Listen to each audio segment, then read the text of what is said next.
hoa cầm lờ tay hang hơi tay lấy xúc sắc chân này thật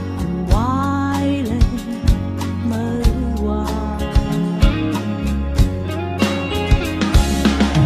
âm năn có cuốn cắt mắn nằm âm năn có cuốn nhám mi nằm âm năn có cuốn lắc linh nằm hư mơ hoa tay âm trang thom hôm gần mà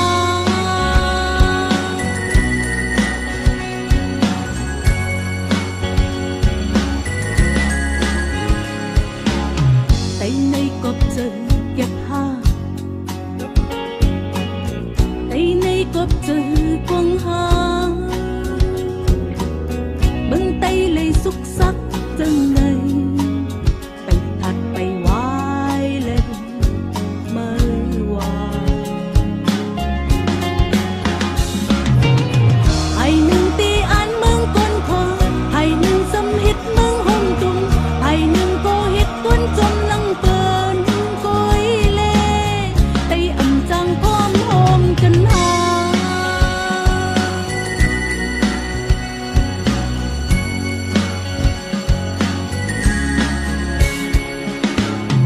hết lu pun ta giờ khờ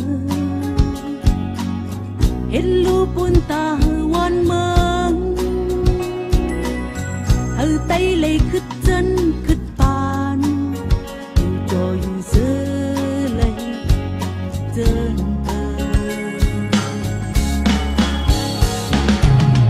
mà na có yom ít nâng nụ xuân tô có yom ít nâng lệ sờ sờ loang hoang khoang hơi cần tôn con nam mình chẳng chẳng thom hôm cần lời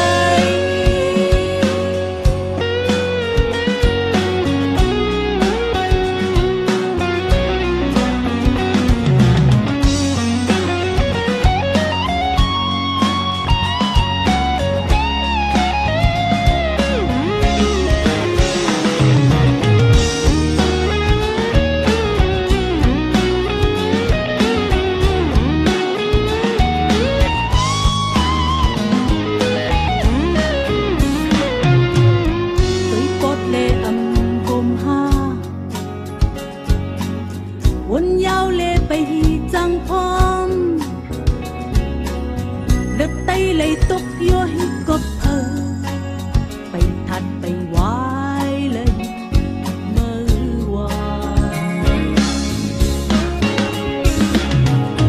hai na này mơ an chân ngư hai lần xâm mơ hít quay sân dòng tì trang cứ hậu tì lô hót léo lay kinh tộc bần tôi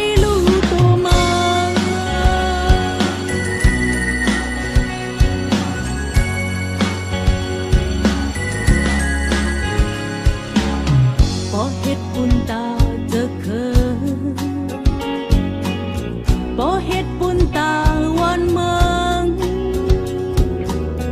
hơi tay lấy khứt chân khứt